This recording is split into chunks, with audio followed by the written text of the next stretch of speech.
Good morning, everyone. Welcome to today's presentation, Qualifying for Medicaid in New Mexico and the Potential for Getting Paid as a Family Caregiver. My name is Dana Howarth. I am the Deputy Director of the New Mexico Caregivers Coalition. We are a small nonprofit organization that provides education, training, and resources to paid professional care workers and family caregivers throughout the state of New Mexico. Today's presentation is brought to you by the State of New Mexico Human Services Department. This presentation is to discuss the Centennial Care Community Benefit and its eligibility requirements. I will now be passing things on to today's guest presenter, Kristen Borderswood.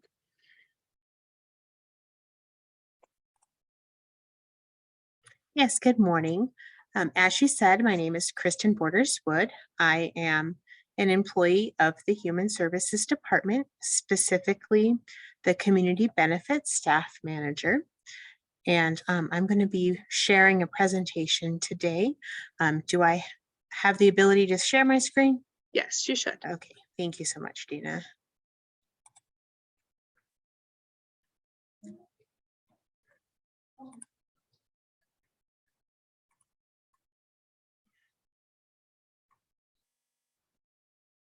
All right.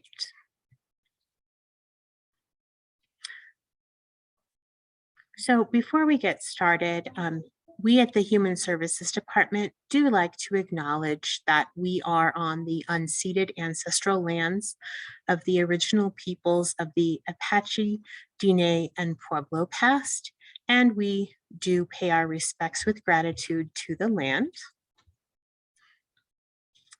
We also like to show our current mission and goals, so that can be communicated to why we're doing what we're doing. And we'll go ahead and get started on the information about the community benefit. So the community benefit is under a program called Centennial Care. Centennial Care began in its first iteration on January 1st of 2014. We have what's called an 1115 demonstration waiver, which is approved through the Centers for Medicaid and Medicare, which is abbreviated CMS, and that's a federal entity. We renewed this waiver most recently on January 1st of 2019. And it's not included on this slide, but we are due for another renewal come January 1st of 2024. So we are in the final year of this current iteration.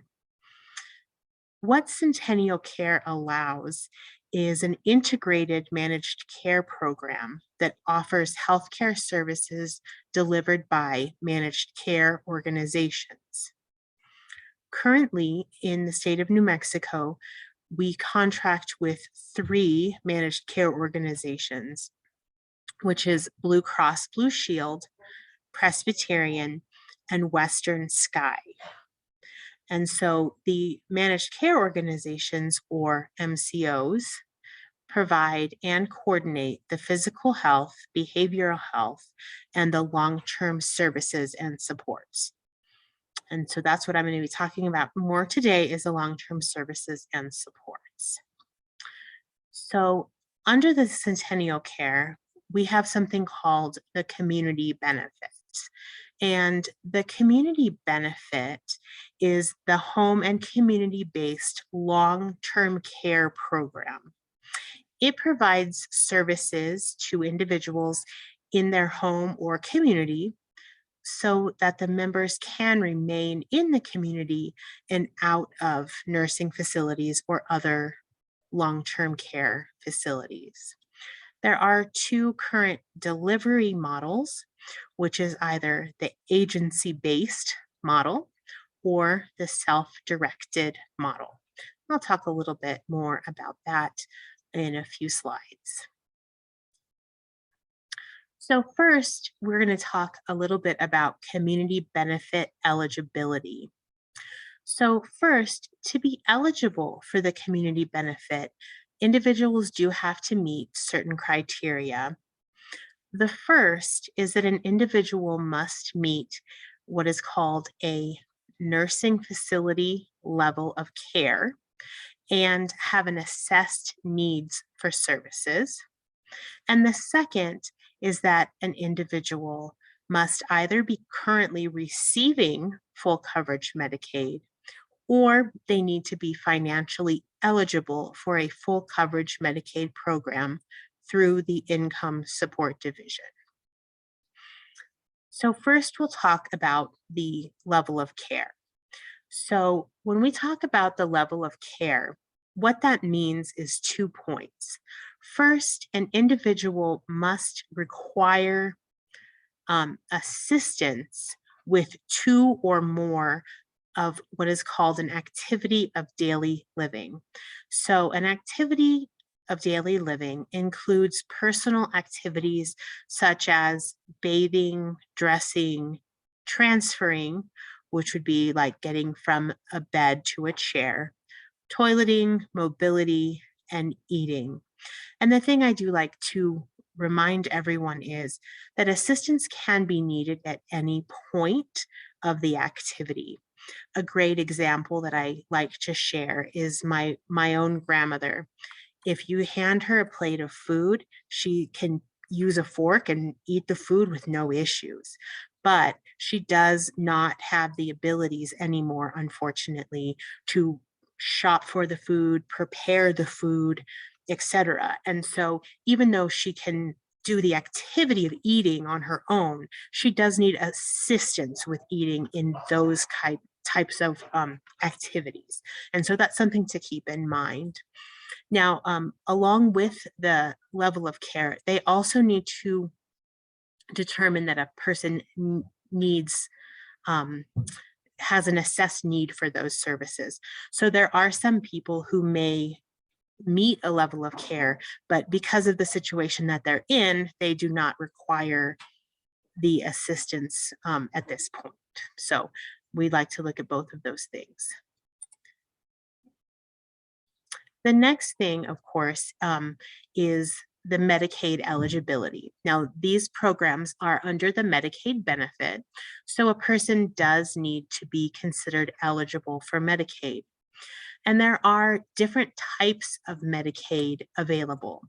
So some people are currently receiving a full coverage Medicaid program, for example, SSI Medicaid, or what the Income Support Division calls MAGI adult, MAGI adult, or they need to be financially eligible for a full coverage Medicaid. And this could be that adult Medicaid that we talked about, or something that's referred to as waiver Medicaid. And we'll talk a little bit more about that. So an individual does need to qualify financially with the Income Support Division. And here's some examples of Medicaid eligibility. These are not limited. Of course, there's several types, but the first type would be adult Medicaid. If that's the situation that a person is going to be trying to become eligible for, they apply directly with the Income Support Division office. The income limits for that program, it's a household income limit of under 133% of the federal poverty limit. And as for resources, there is no asset test. Now, another type of Medicaid eligibility that many of our community benefit members fall under is something called waiver Medicaid. And this Medicaid does start with an allocation process, which we'll speak about in just a minute. The income limit as of 1/1/22 was $2,523 a month per individual. However, it is updated each calendar year, but those so those numbers have been applied, but they haven't been published. So unfortunately, I don't have them, but it does increase usually every year. And the nice thing about this waiver Medicaid is that there are opportunities for individuals over this limit to still qualify. The waiver Medicaid does have a resource limit of $2,000. However, many assets, such as a primary residence or a vehicle, are not countable towards this limit. So don't let that scare anybody away if you think that their assets are a concern. And then the limits are different for married couples. They do allow married couples to have a different income and resource limits. And so I just want to note there are many other full coverage Medicaid categories. And if you do have a question about income eligibility or Medicaid eligibility with the ISD office, you can certainly reach out to them with any questions or assistance in applying. And I provided the customer service phone number here on this slide. All right, so we will talk a little bit about entering the community benefit. So there's two ways to enter the community benefit. The first is if you're already eligible or enrolled in Medicaid, what a member needs to do is reach out to their MCO care coordinator to let them know that the community benefit services are going to be needed. So the MCO will do the work to assess the member for the level of care and to make sure that they are in need of the community benefit services. And they'll use a form called a comprehensive needs assessment. And it's basically similar to an interview. They'll go through the questions and make sure that the person qualifies. Once the member is found to meet that level of care, the MCO will develop a comprehensive care plan based on the member's assessed needs. And just a note, there are some individuals who are currently on full coverage Medicaid, but not enrolled with a managed care organization. So their first step would be to select and enroll into a managed care organization. And they can do so by contacting the phone number that was on the previous slide for the customer service center. And it's not a lengthy process, but they would need to select an MCO. All right. And then the second way to enter the community benefit, which is really what most of our members, the path that they take, is someone who's not eligible for a traditional full coverage Medicaid. What they need to do is be placed on the central registry, which is many people call it a waiting list, but a waiting list is not the exact terminology because it is not just based on time, it's also based on a member's needs. And so there's two ways to be placed on the registry. First, you could call, which the number is here on the screen, or for those who prefer to do things online, there's a link here to schedule an online appointment. So once that appointment is secured, the ADRC will perform an assessment of needs during a telephone appointment. Now, just as a note, the phone appointment can be a lengthy conversation, so make sure that you're making an appointment time when you have some time to sit and speak with them. And then it's not required, but having medical information or history or prescription information available can be helpful in moving the conversation along. And then the ADRC will assign an allocation category. And so there's 4 different categories. There's a regular category, the expedite. Expedite means that they're found to have immediate and urgent care needs. The community reintegration, which is people who are returning to the community after a 90+ day stay in a long-term care facility. And then the 4th category is what's called an exception. And this is when a person does not have the need necessarily for an expedited allocation, but they do have circumstances which need to be considered. A good example of this is an individual who was receiving community benefit under a adult Medicaid category, and then they may have lost their eligibility for that Medicaid due to increased income, or they started receiving Medicare or other reasons. And so because we don't want them to lose services, they would be considered an exception. So there are other things as well. And when you speak with ADRC, they'll be able to provide additional information. All right, so once an allocation is available, the allocations unit, which I work with here in the office, will mail a packet to the individual, which will include a Medicaid application. We ask that the paperwork is completed and returned, and we do have unit members who can assist with the process. So if people need help with the paperwork, we are here to help. All right. And so once an individual is placed on that central registry, we just make sure that you do note if you do have any changes in your health condition, it's important to call and update the ADRC because it could mean the difference between a regular allocation and an expedited allocation. And it's also very important to make sure that any changes to demographic information, such as your address, are updated. We unfortunately do have people who become eligible for benefits, but they are not able to be contacted because they've moved or changed addresses in some other way. So we just make sure that you do that. And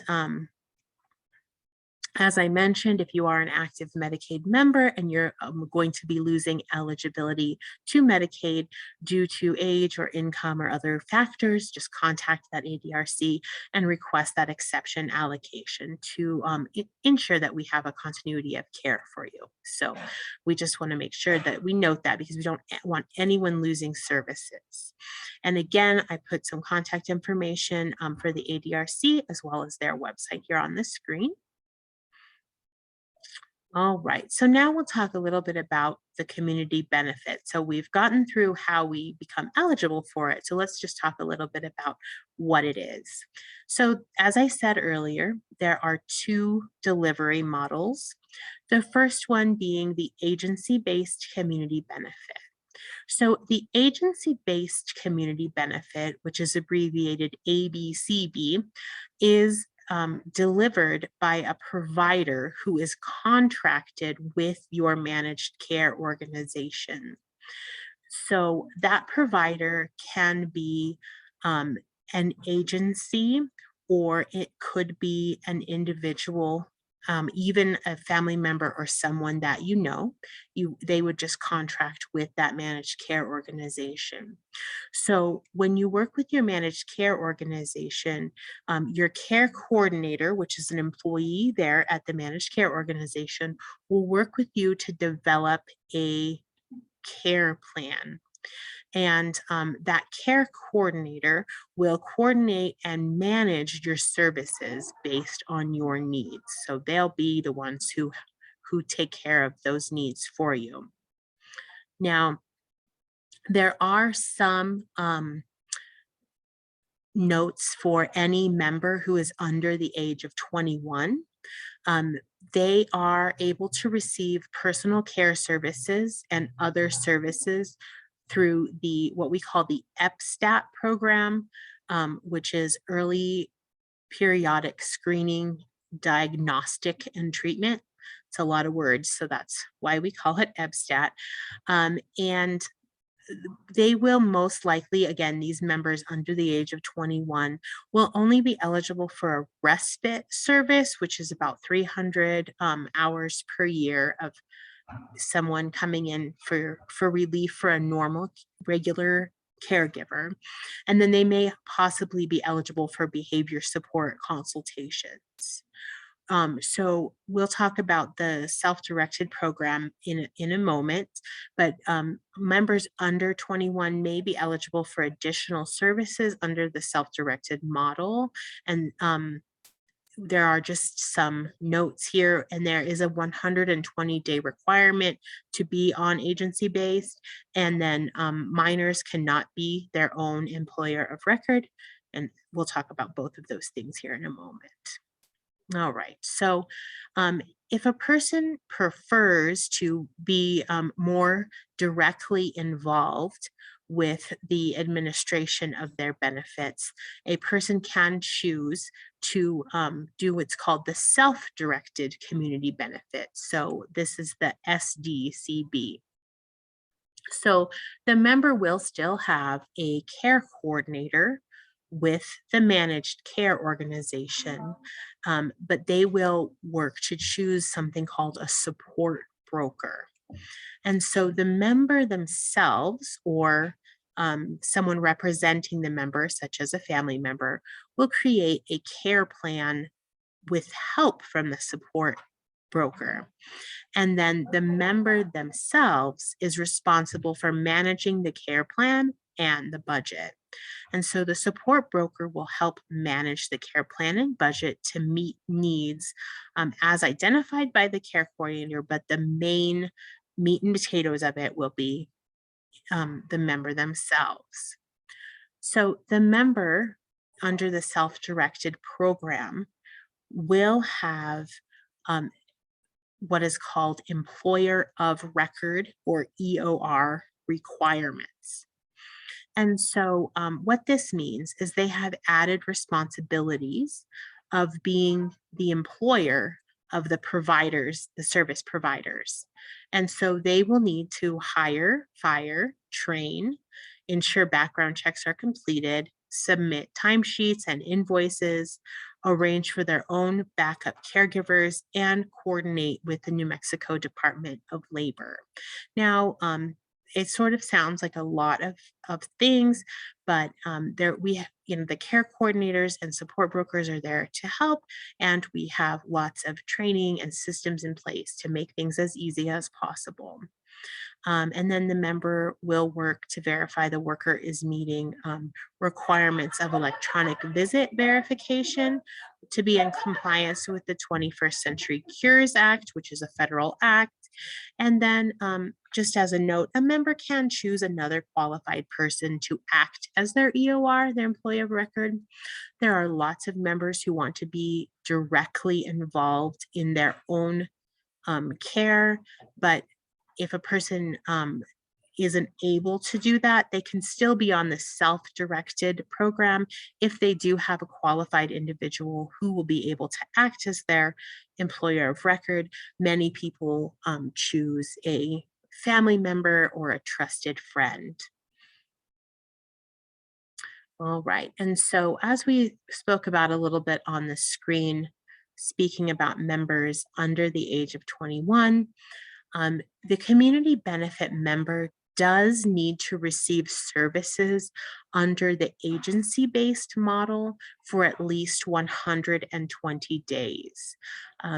At that time, if they are interested, they can switch to the self-directed model. And what they would do is they would work with their MCO care coordinator to find a support broker to help them. Now, as a note, the self-directed members can elect to return to agency-based at any point. And even though they do need to be on agency-based for at least 120 days, there is no time that they are unable to switch to the self-directed after that. You could be on the agency-based for 10 years and then make the decision to try the self-directed benefit. So it's pretty, as long as you've met that 120 days, you can go back and forth between the programs, with the support of the managed care organization and care coordinator. So this chart that I'm showing just kind of shows some of the differences between the agency-based program and the self-directed program. There's also a column here for individuals under the age of 21. And some of these things are they're similar, like right here, there's personal care under agency-based and self-directed personal care under the self-directed program. It's basically a similar item, but they are different things. And so the agency-based does have some supports such as adult day health and assisted living facilities. That is not something that someone on the self-directed program can choose, but the self-directed program can do things such as community supports and non-medical transportation that's not available with the agency. And so as for all of these things, many times there are certain restrictions or limits. And so depending on the program, you would work with your support broker and care coordinator with the managed care organization to best assess what needs an individual has and how they can use the community benefit to meet those needs. All right, and so we've really come to the end of our presentation, which just has led me to bringing you a little bit of information. This is the rule, our policy, and then a link to our community benefit waiver brochure. And so these links are here so you can read more about it if you'd like to. And then we'll just go ahead and provide some contact information. We have our long-term services and supports bureau chief and deputy bureau chief on here, as well as myself. I'm Kristen. And then we have some contact information for the ADRC, the Consolidated Customer Service Center. And then if you do want to apply for benefits through ISD, there is a link here to start that application process. All right, so that is the end of my presentation. And so now I can certainly take any questions or comments that anybody may have. Hi, yes, checking. Oops, make sure I get it back on. I opened the Q&A box and we have one question that says, can someone on traditional Medicaid receive PCA services without being waiver eligible? Yes, so the traditional regular Medicaid program does allow for community benefit services, which would include personal care. All you would need to do is contact the MCO that you're associated with, and they'll be able to help you get that started. Perfect. If anyone else has any questions, please submit them through the Q&A box at the bottom of your screen. And I will read them out loud to be answered.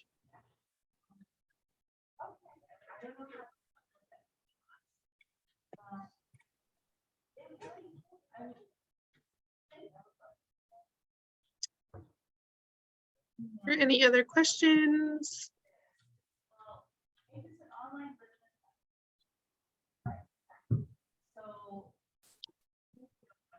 Does a member have a care coordinator with Medicaid or only through the waiver? So anybody who is receiving Medicaid services, any type of full coverage Medicaid, waiver or non-waiver, can work with a care coordinator with the managed care organization if they are in need of the community benefit. Someone who is just accessing like normal, standard healthcare services won't have a care coordinator because one isn't needed. But if they do need community benefit services, they can use the care coordinators with their managed care organization.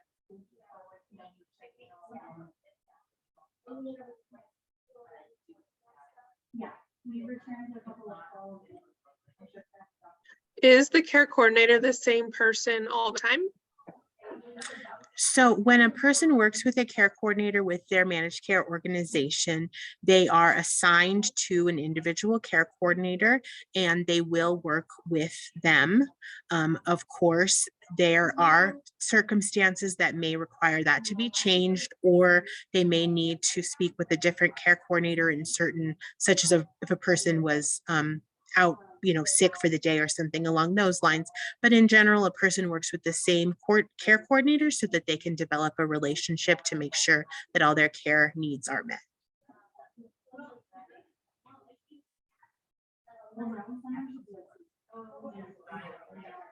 Are there any other questions from the audience? Feel free to put them in the Q&A box located at the bottom of your Zoom screen.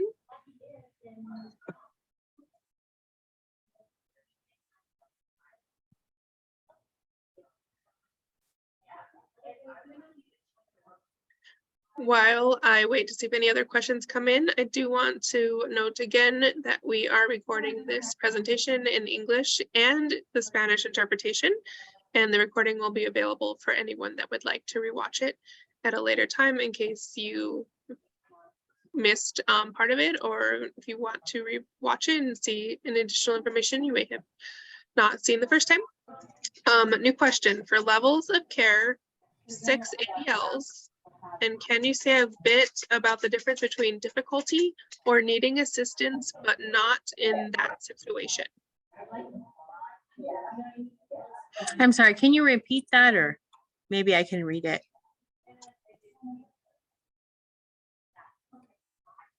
It says for levels of care, examples of 6 ADLs, can you say a bit more about the difference between difficulty or needing assistance but not in the quote unquote situation? Okay, sure. So I will hopefully answer, and if I don't, let me know. And so the activities of daily living that are included are going to be bathing, dressing, transferring, toileting, mobility, and eating. And so if a person needs assistance in any point of that activity, and they're unable to complete it on their own, then they would be considered to have failed that activity of daily living. And failed is kind of a strong word, but that basically needing that assistance. As long as a person needs assistance with 2 or more of those activities of daily living, they would be considered eligible for a nursing facility level of care. What I was speaking about is that they do need to have an assessed need for those services. There are people who potentially could not be able to complete all of those things without assistance and be eligible for the level of care, but they may not need those services because they are potentially have family supports which completely take care of all of their needs for them. So they're not really in need of additional caregivers. They also could live in a place that provide services such as an assisted living, and they are able to meet their needs without needing that waiver benefit. And so they're going to make sure that not only do they meet those needs, but they actually need help before they would be considered for the waiver benefit. And most people do, of course, have that need. There's probably not too many people who are completely taken care of 24/7, but it does happen.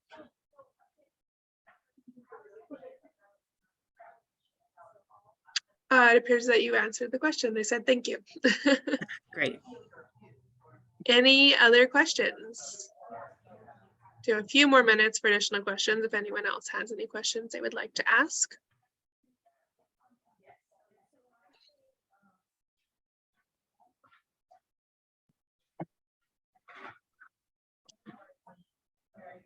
Is the support broker an MCO employee? No, in most cases they are not. There are some MCOs which employ support brokers, but there are usually done through a support broker agency, which is an outside agency. but the support broker will be somebody of your choosing from any agency that you choose to work with.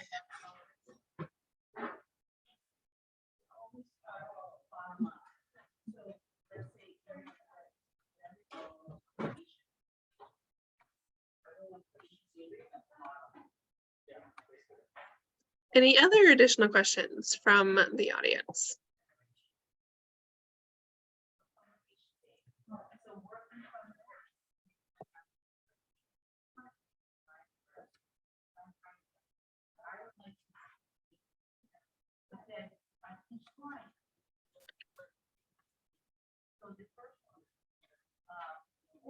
Okay, I'm not seeing any other additional questions.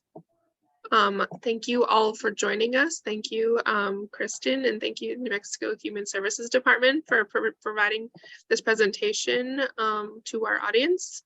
Again, as I mentioned, we have been recording today's session, and we will be sending out the recording to for anyone who would be interested in rewatching it. Also to anyone who may have missed it, they will also get the recording. We also will be posting this on our YouTube channel. We frequently get questions about the community benefit program and how someone may be able to get paid as a family caregiver. So we hope that this presentation has brought some answers to folks that are looking into seeing how to get into the program. So thank you all for joining us, and I hope everyone has a great rest of your day. Thank you.